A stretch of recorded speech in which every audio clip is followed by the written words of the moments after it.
greatest enemy of moving forward is accepting our present. All right, with that, get back to that in just a second. It's been quite an interesting day around our house. Got up this morning and have been noticing a little bit of problem with our water pressure. And so put a new switch in.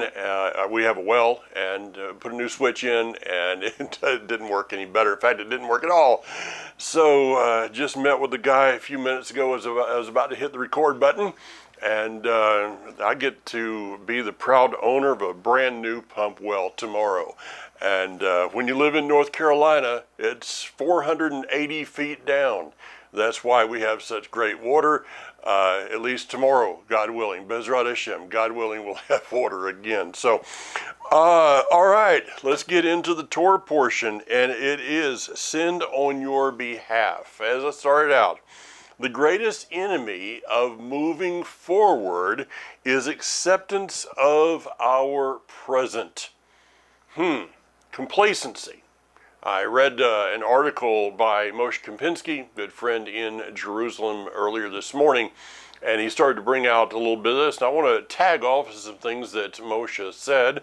Before I get there, it says in chapter 13 of the book of Bamidbar, it says, Yudhevave said to Moshe, send men on your behalf to reconnoiter or to spy out or to tour the land of Canaan, which I am giving to the people of Israel. Of course, there's a discussion regarding this of, did Moshe send the people out because of an idea that came to him in the middle of the night? Was it pressure from someone else? What was it? And Deuteronomy tends to look to the thought that the people were pressuring Moshe in order to have him send these people into Canaan to spy it out. But if you want to a little bit more defined here, in Ezekiel chapter 20, all right, this is a good place to note over in Bamidbar in Numbers that it's a good reference. Ezekiel chapter 20, starting in, where do I want to start? Verse 6. It says, on the day I raised my hand to them, pledging to bring them out of the land of Egypt into a land I had reconnoitered for them, or I had spied out for them. All right, so let's consider this. It really doesn't matter whose idea this was. It is the principle behind the thing. It is that this is a challenge regarding faith. Now, David Stern many times will translate the word faith as trust. And it is synonymous in my opinion. In fact, the word trust may even have a little bit more meaning to it. What is faith? If we go over to the biblical definition of faith in Hebrews chapter 11, very familiar verse to most people. Let me get over there, get out of my meeting with the well guy mode and into scripture mode. In Hebrews chapter 11, it says in verse 1, trusting or faith is being confident of what we hope for, convinced about things we do not see. It was for this that Scripture attested the merit of the people of old.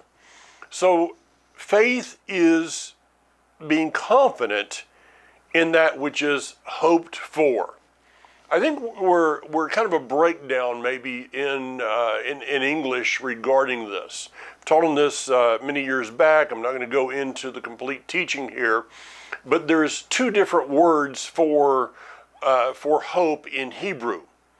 One is, and I'm just going to take a kind of a random thing, is that I hope that when these guys show up tomorrow, that they're able to fix my well and they know what they're doing.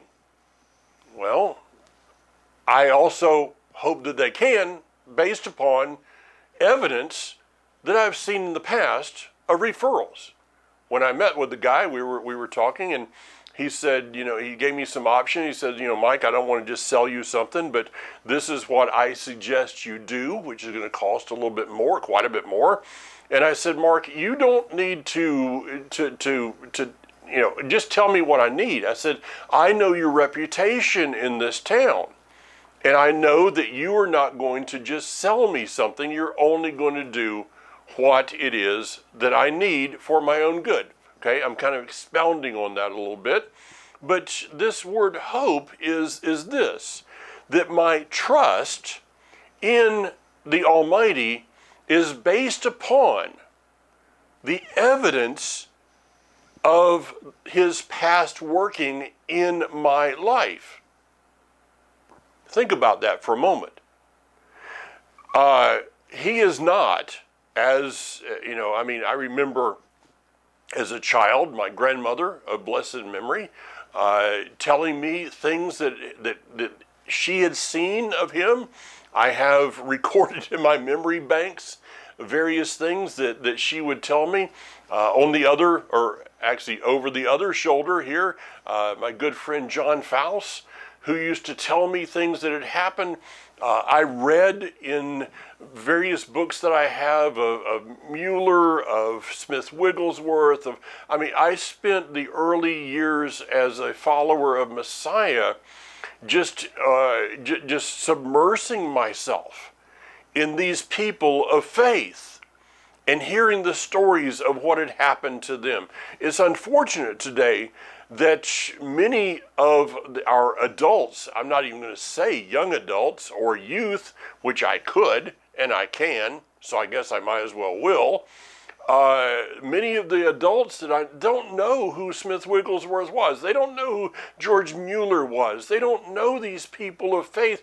So how can you possibly pass on words of faith and experiences of faith if you don't have anything to pass on? If you've never seen him work in your own life, then you're just like, well, I hope he's going to show up. But instead, for me, I've seen evidence over not just the years since I have been trying to follow him, but I have evidence of all of my life. And so my faith is not some blind faith, but is evidential faith based upon what I have already experienced. So with that being said, he had already gone into the land. He tells us in Ezekiel chapter 20 that he had already spied out the land, so there was no need for whoever's bright idea it was, whether it was Moshe's or the so-called leaders or all the people in the camp. It really didn't matter whose idea it was, because where he has been, I don't need a report of. If he is telling me that I need to go somewhere, then because I believe the words of Scripture that say he declared the end out of the beginning, and that he is, and I've talked with the young adults about this numerous times, that it is like a parade going by, and I can see the present, but he sees the whole parade. I see one little float here in front of me, one marching band in front of me. That is my present. But as he's looking down upon this thing, the end and the beginning are both his present. And so if he tells me to change my viewpoint of the parade to go forward or backwards a block, then I know that I'm not walking into something that he is not, that he is unfamiliar with. So faith, what is faith? It is him saying, go, and we say, yes. It's really no more difficult than that. It goes along with the word Hanani, here I am. So whatever he asks of us, our answer should already be yes, or yes, sir, or as a friend, an acquaintance many years ago in prayer times on Sunday mornings would always say, it is a pleasure to serve you, sir. Without question, it is a pleasure to serve you, sir. And so when he told them to go into the land, he was not asking for their opinion regarding that.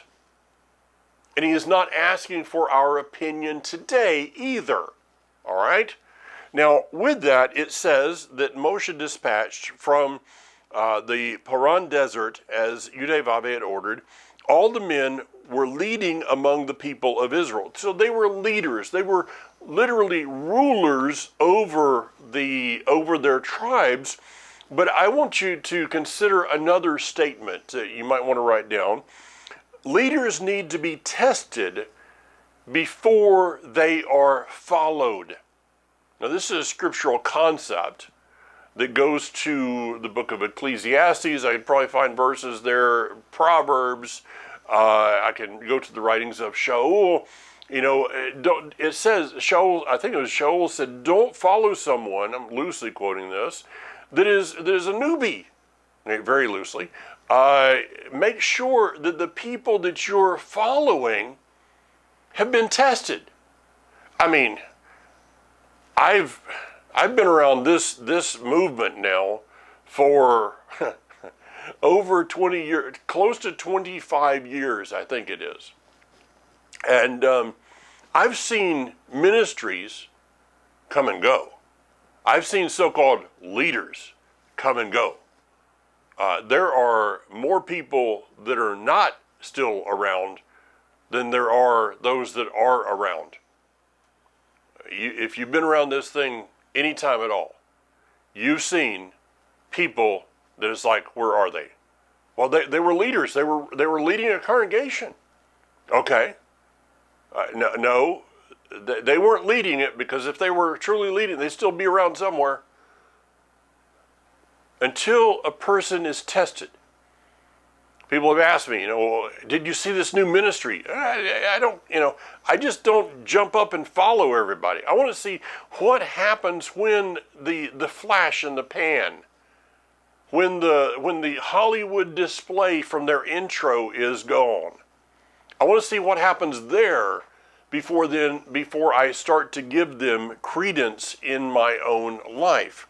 Now, these people were told, you're to, and this is in verse 17, you're to go into Negev, into the hills, and see what the land is like. It is, again, the word perceive. The word perceive, I did not check to make sure that is the actual word. I believe it is.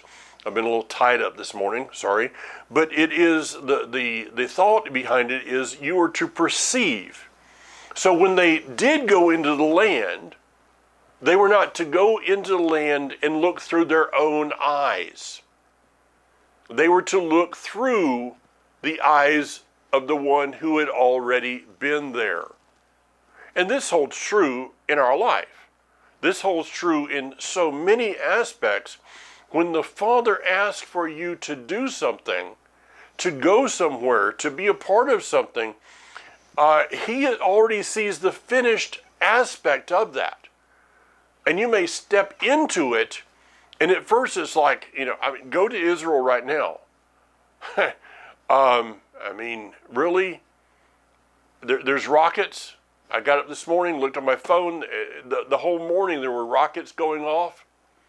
The wars, the rumors of wars, they're pulling people out of this place, out of Gaza, putting them up there on the northern border. There's still things going on in Gaza. I checked in with numerous people that I know, and Baruch Hashem, thank God, everyone that I know is personally and their children, they're doing well. Some of them are out of reserve duty or out of IDF duty right now. They could be called back up at any time. But right now they're living somewhat normal lives, except for the fact of, I was never in war. I know that some of you that are listening to me, you were in war. You know what it's like to see people die. Some of you that I know have pulled the trigger and have taken a life. I don't think you get over that in your life. There's just no way to do that. So these young men, 18, 19, 20 years old, that have gone into Gaza, have pulled the trigger numerous times. Now, in their trying to get to their normal life or having to deal with the things that they were a part of and should have our prayer.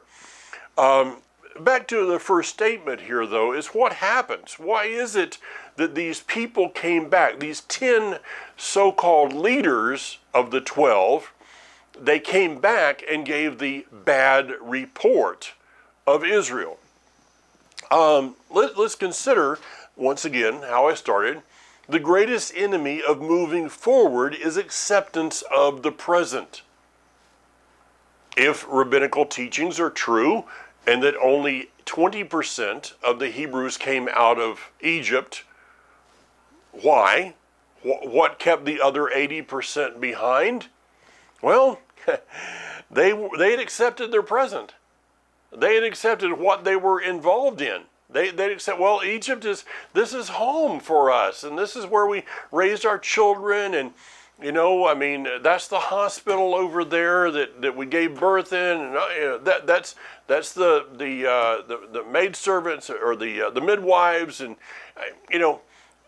they became comfortable in their present to the point that they did not want to move forward. In the wilderness, the same thing holds true here.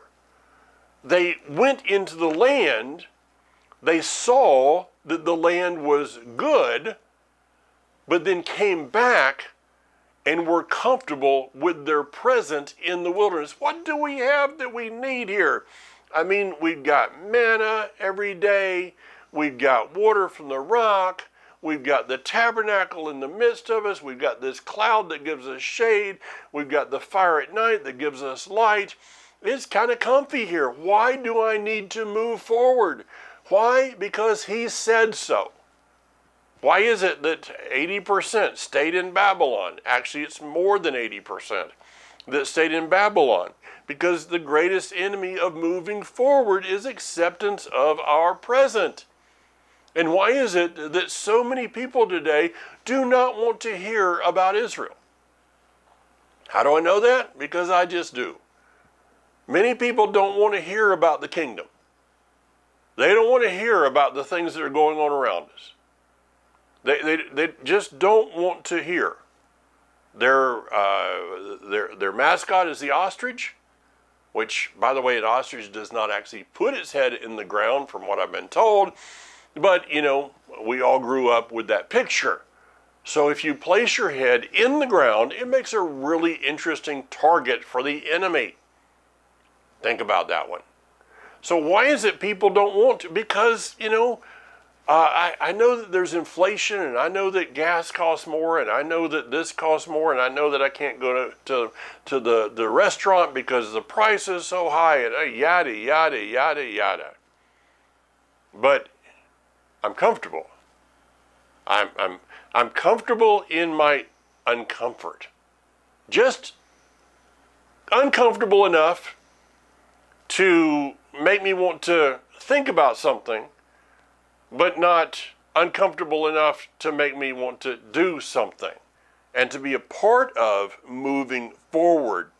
Now, the result of this that we read about in chapter 14, actually the last part of chapter 13 and then going on to 14, is an attack on his character. Consider, back to the word faith. When I do not believe or do not act upon my belief that he is able to take care of me through something, then that is not an attack on his image. That's an attack on his character. It's an attack on his character.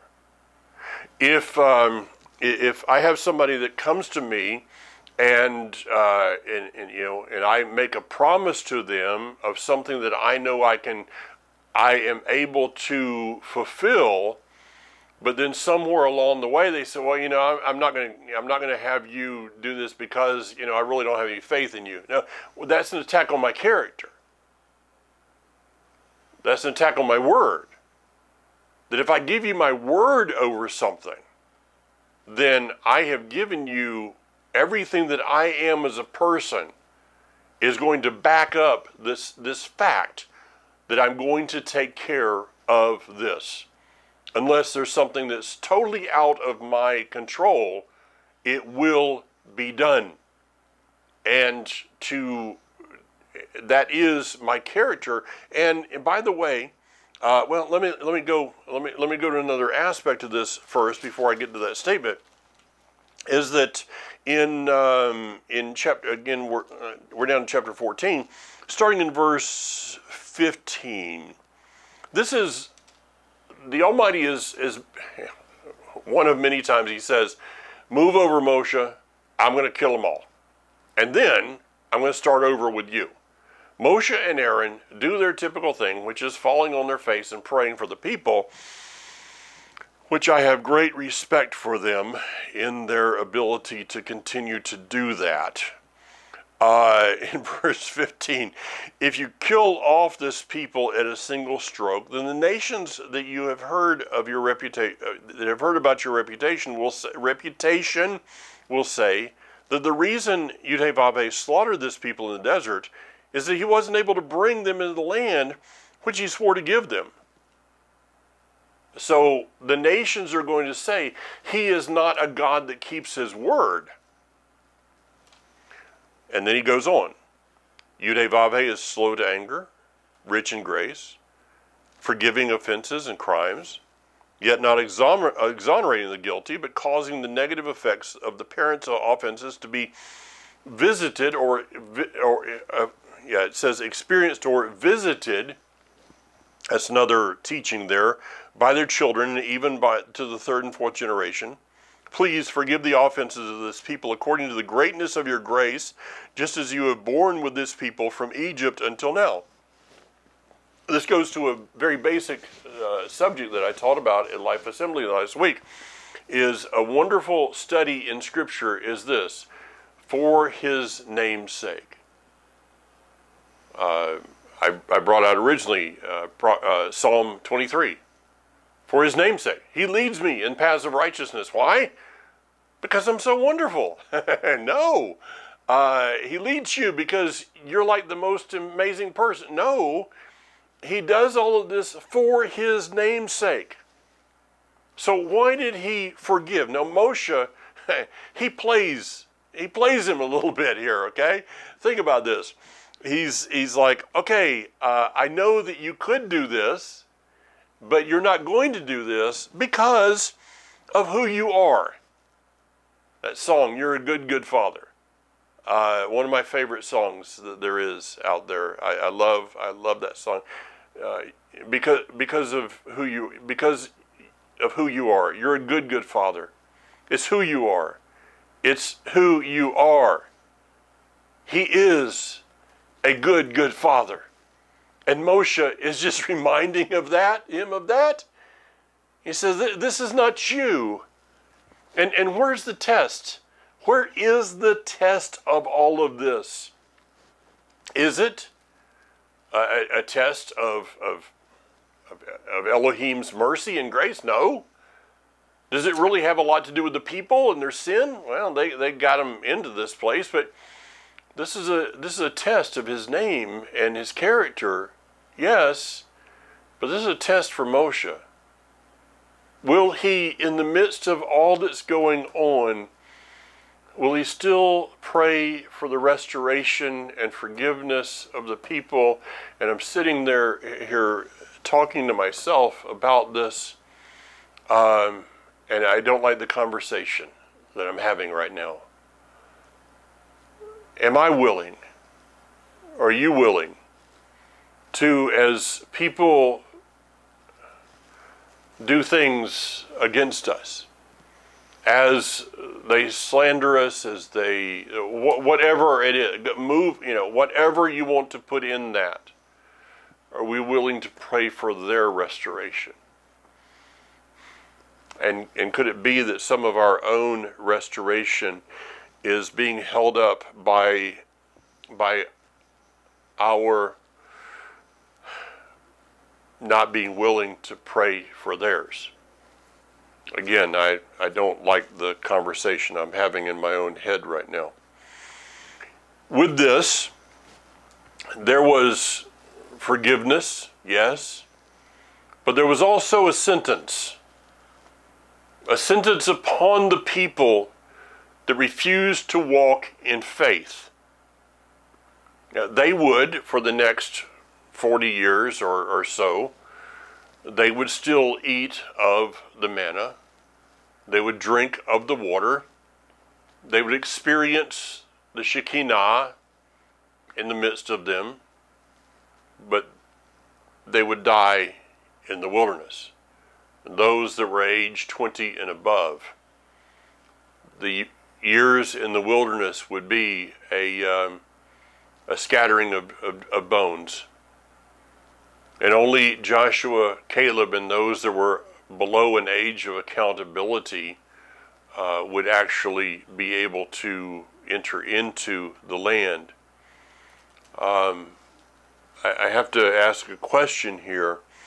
Is it possible that we're in that place right now of people that have refused to move forward because they're accepting the present, complacent in the present, and actually holding other people into the present? This is what the spies, the 10 spies, did. Is not only did they keep themselves from going in, but the multitudes also.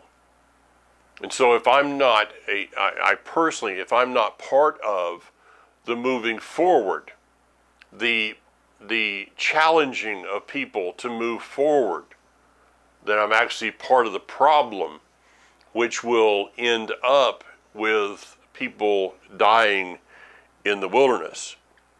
Now, I want to go to, and I may not go my typical time here this week, I'm not sure, as it's been kind of an interesting day. I don't want to shortchange you guys, but I've, kind of getting backed up here. In chapter 15, verse 32, it says, while the people of Israel were in the desert, they found a man gathering wood on Shabbat. If you would notice, maybe if you haven't done this so far, make a note to next year, notice this. For this year, in this Torah cycle, begin to notice the word Shabbat. Okay, you got to go back in Bereshit. It's, the seventh day in Genesis. But as we go through, notice the number of times that he brings them back to the word Shabbat. Shomer Shabbat. Guard my Shabbat and reverence my tabernacle. Over and over and over and over again through Scripture, specifically in the Torah, actually all the way through Nehemiah, various places. He's saying, make sure you guard my Shabbat. So if he says that many times, should we not take him serious that we are to guard his Shabbat? Now, the word here is he was assembling, gathering wood.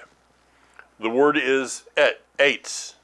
We would spell it in English as, to the best of my ability, of E-T-Z, etz. So he was gathering.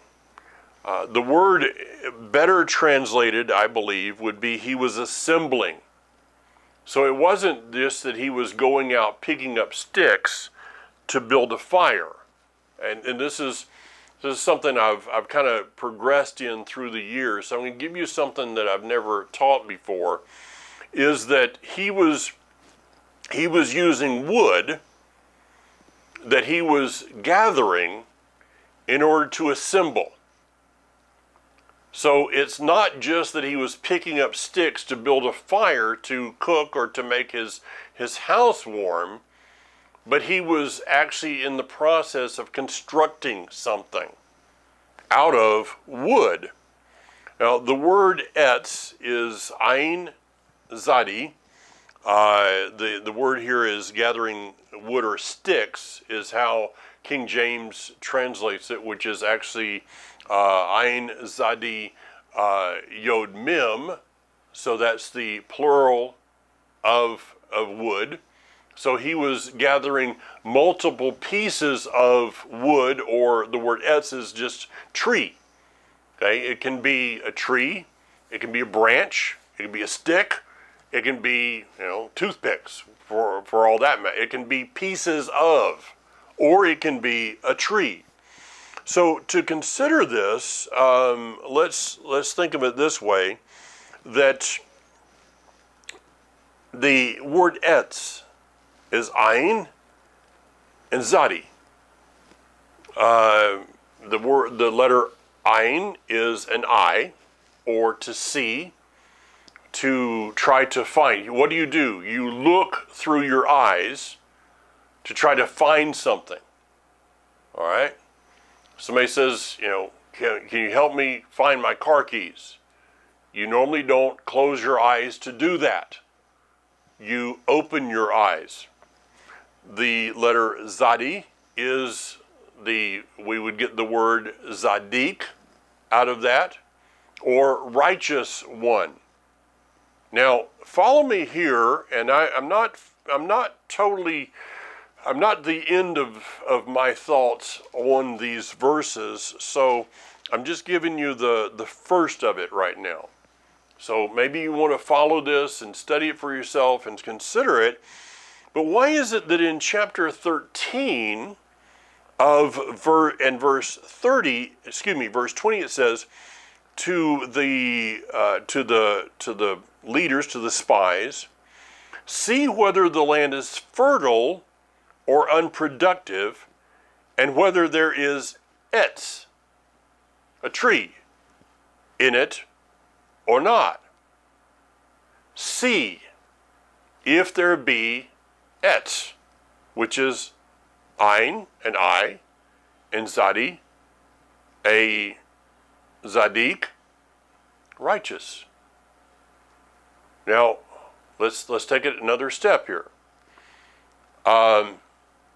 Could it be that he is saying, and it's interesting to me, I've underlined this for years, and I just finally stopped and said, okay, what is it here that I'm seeing? So if it is a tree, is Moshe asking the spies, see what kind of trees you're finding in the land. See if it is fertile. See what the tree is producing. Okay, again, I've never taught this before, so you're hearing it as kind of, part of it is it's coming out of my, through my brain and out of my mouth. But is he asking the spies to look into the land and see what type of righteousness there is? Now, let's go back.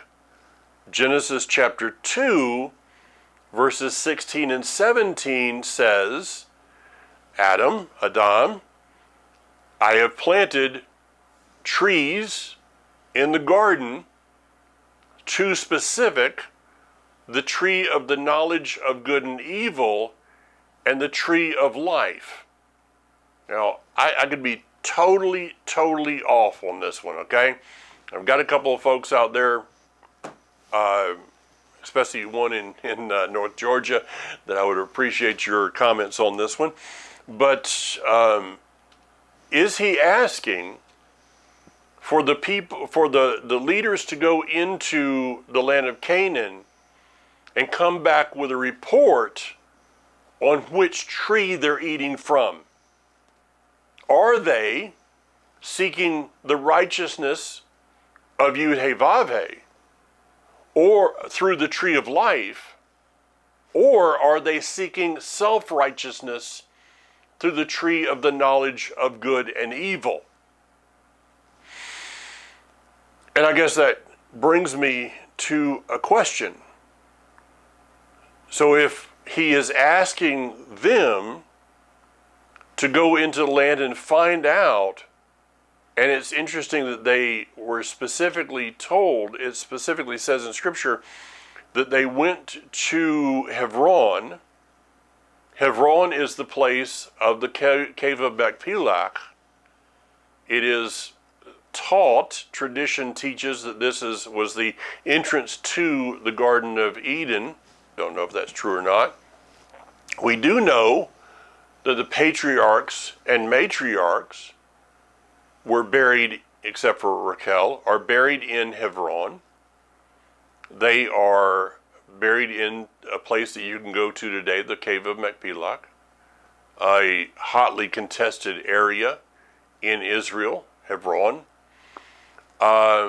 So they went there specifically. Why? They were reconnecting with their roots. And maybe we're wondering, is the righteousness of Abraham, of Isaac, and of Jacob, has it affected the lives of the people that are here in this land, or is the land full of those that are living by their own self-righteousness? Hope you're following me. If you are, the question then is this: which tree are we getting our fruit from? How are we looking at the world? How are we seeing the world? I talked this past weekend about a biblical filter. I try that everything that I'm involved in, as far as the news and whatever it is in my life, I try to put that through a biblical filter. Are there verses that direct me in this? I think that's a good advice for the days in which we live in. So are we looking at things through the tree of life, or through the tree of the knowledge of good and evil? If our first resource is the Scripture, then it will be the tree of the knowledge, the tree of life. If the first resource that we have is the internet, it will not, okay? So which one are we which filter do we have? And this is interesting because this is where the command comes out to, at the end of chapter 15, speak to the people of Israel, the children of Israel, Bnei Israel, instructing them to make throughout their generations zitziot on the corners of their zitzit for you to look at, and therefore remember, and put with the zitzit on each corner a blue thread. It is to be a zitzit for you to look and therefore thereby remember all of Yud-Heh-Vav-Heh's mitzvot and obey them, so that you won't go around wherever your own heart and eyes lead you to prostitute yourself.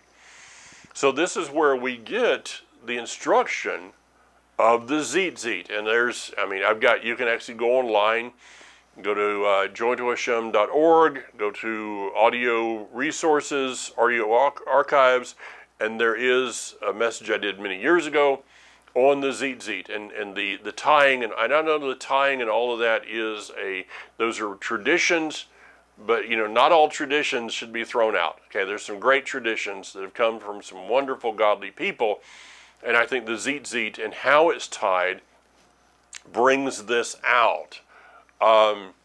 With that being said, we know that through the last centuries that there was not a blue thread in the zitzit in Israel. When I first started going, you hardly ever saw a blue thread. Now there's more and more blue threads. There's prophetic significance regarding that. But they just use the white thread as the shamash thread. So we need to consider that the wearing of tzitzit do not make a person righteous. But the wearing of tzitzit should be a reminder to us every time we see them, every time we feel them. I reach into my pocket and I have to, my tzitzit is there, and so it's a reminder, it's a constant reminder to me of which tree am I gathering from. Which tree, back to the word gather, can be translated as assembling. Which tree am I assembling my life based upon? The tree of life or the tree of the knowledge of good and evil? I have to tell you, yesterday I went with some guys that we went and played golf, another course that I've never been to, and this is this is ministry, guys. Believe me, this is ministry. Whoa, is it sometimes? But I got out of the house. It was early because we had a drive, and I got there and I reached into my pocket for something, and I noticed that I didn't have my tzitzit. And I mean, I felt like I wasn't dressed. If you've ever gotten the habit, as I do, of carrying a knife, and I was at the Israel Summit, and we had to leave our knives in the car. It's like, every time I reached in my pocket for something, I was like, gasp a little bit. I did the same thing yesterday, and when I reached into my pocket, and I did not feel that comfort of the blue threads of the tzitzit. So these verses are tied to the verses of the wood and the person that was assembling his life based upon wood that he was gathering on Shabbat. Let me finish with this statement. The Scripture, the Almighty, has given us 6 days of the week to assemble our lives, hopefully based upon His Word. But He gives us those 6 days to assemble our life, our income, our finances, our household, our family, all of those things. We are allowed to create. We're told to create. We're told to be fruitful. We're told to multiply. And on the 7th day, He says, but I would like for you, in fact, I instruct you to take this day and don't assemble your life on this day, but rest instead on what I have assembled. I think that if we rested more, I'm not talking about sleeping, I'm talking about just disconnecting from the bills, disconnecting from the issues, disconnecting from the problems, disconnecting from all the stuff of the 6 days to devote to Him. I feel like the assembling of our lives overall might be of greater value to His kingdom. So with that, Shabbat Shalom, Shavua Tov, have a blessed, prosperous week. Bezrat Hashem. I'll have water tomorrow also, checking our preparedness stuff, and I think we didn't get enough water. We need to get some more. But maybe it's a good reminder that I need to store a little bit more water in my house than what I have, and maybe replenish some that may be older, okay? So that'll be on me. But that's just a kind of a mental note there. All right. Bezrat Hashem. See you again next week. And until then, be strong. Yivarechecha Adonai v'yishmarecha.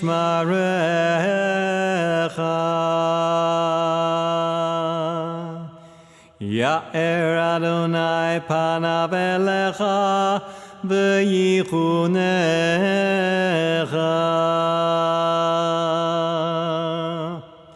Yisa Adonai panav elecha v'yasem lecha shalom.